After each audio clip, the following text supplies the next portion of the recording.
Now, if you're an international spy like Bond and you're looking for a truly global smartphone, then it might be worth considering this, the Nokia 8.3 5G. And I'm not talking figuratively, quite literally, because this is the smartphone that's going to be featured in the upcoming James Bond movie. It's available to purchase now, and I've been using this for the last 2 weeks. And in this video review, I want to dig deep and talk to you about the Nokia 8.3 5G.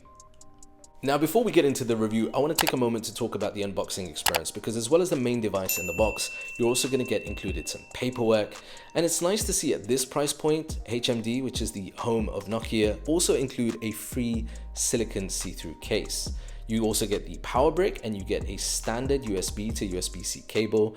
And check this out, in 2020 you get a pair of headphones with the 3.5mm headphone jack. Now, they're pretty standard headphones, but the fact that it does have a 3.5mm headphone jack in 2020 on a smartphone like this is a bit of a standout feature. Now, as well as that, the device itself actually looks and feels quite premium in the hand.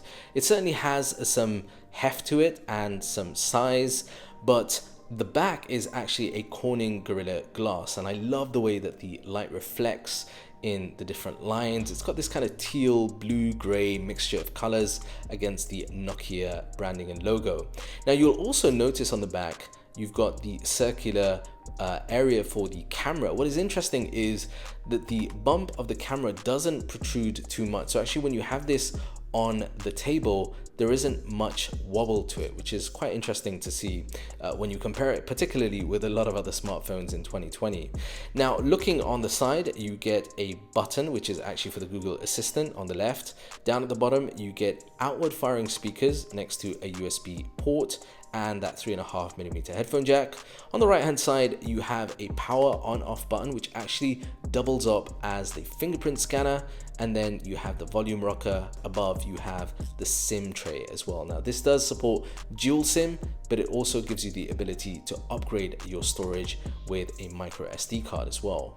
Now, when you turn the device on its front, you'll notice that large display. It's a spacious 6.81-inch FHD Plus screen, 1080 by 24 pixels, and it comes with pure display technology. Now, as far as the display is concerned, it's not an OLED display. It's actually a high quality LCD display, but it's a very good one at that.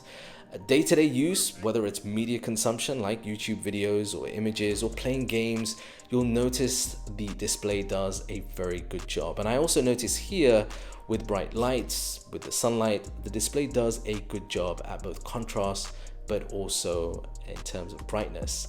Now, the only caveat that I have with this display is that it has a standard 60Hz display. It would have been nice to see a slightly higher refresh rate on this, but I think most people will be more than happy with what the display has to offer.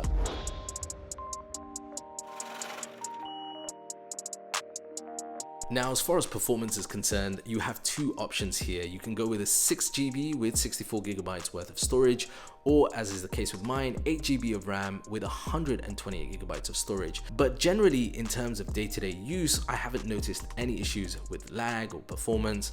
Multitasking, whether it's graphic intensive gaming or consuming media in general, has performed very well with this device. Now, inside, you're going to find a chipset. This is the Qualcomm Snapdragon 765 chipset. But this is more than just the chipset, because when the Nokia 8.3 5G was announced earlier this year, it was the first phone from HMD Global to support 5G.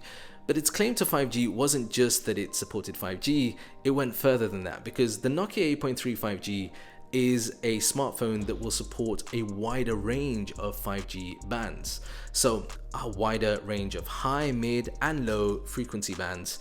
And this will give it an edge over some of the other rival 5G smartphones that might not necessarily have compatibility. Now, in terms of 5G connectivity, it's really a smartphone that's primed and ready for 5G now, as in today, but also 5G for the future. Now, sticking to internals, this has a 4,500 mAh battery. Now, on paper, I was a little concerned because I thought the battery wouldn't last as long, but I've been pleasantly surprised because both with the 5G capability and then that larger display, you're getting better performance. That's certainly something that I've noticed. Nokia are claiming up to 2 days worth of use.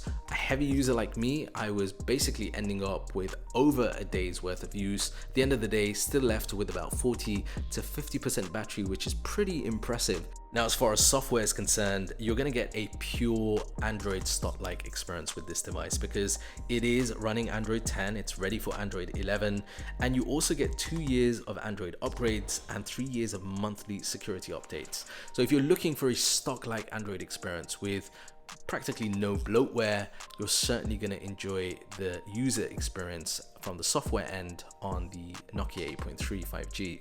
Now, I want to flip over the smartphone to give you a look at the next highlighted feature on this device, which is the camera.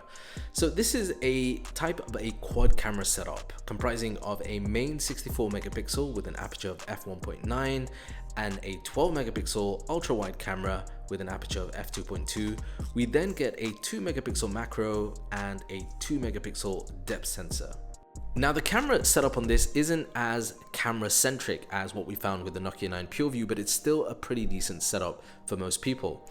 As far as focal lengths are concerned, you've got ultra wide, 1x, macro. You do have digital zoom, but it does add some distortion and noise both to images and videos. But it will allow you to shoot up to 16 megapixel by default. If you want to use the 64 megapixel capability, then you have to switch it up into Pro mode. Now, as far as the modes are concerned, it's a pretty clean, easy setup when it comes to the camera app and the settings. You've got access to most of the camera settings that you would possibly want, particularly if you are a pro user.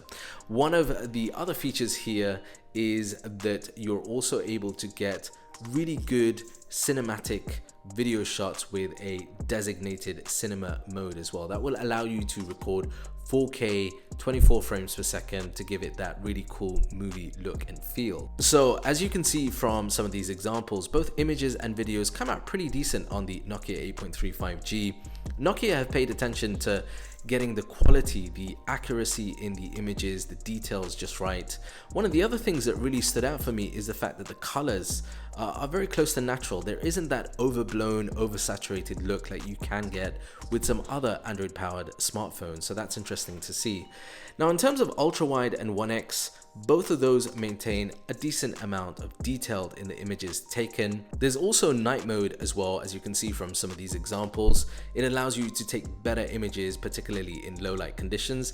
There is some noise and slight distortion there, but overall a pretty decent job.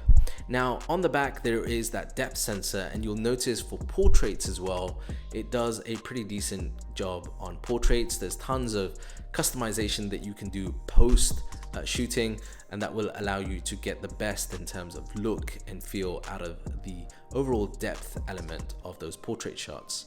Now, as far as the front-facing camera is concerned, you have a 24 megapixel shooter that will take some pretty decent selfies, front-facing selfies as well. As far as video is concerned, as I mentioned already, we do have that cinematic mode, 4K 24 frames per second at a 21:1 ratio. And there's also the action cam mode that's specifically designed for capturing smooth video. That uses a higher frame rate of 60 frames per second, and that is great if you're going to be capturing fast moving subjects. Now, there is one other feature which is pretty cool, and that is this dual sight, and this gives you the ability to record both with the front and the rear camera at the same time.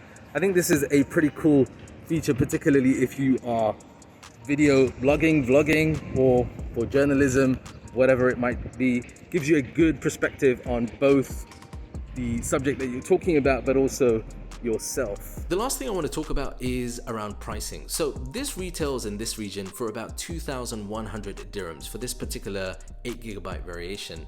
And that equates to about $570 and about 440 UK pounds. It's a pretty decent price to pay for a smartphone that gives you a chance to experience 5G, that larger display, that quad camera setup, and also importantly, that stock-like Android experience with Android support for a number of years.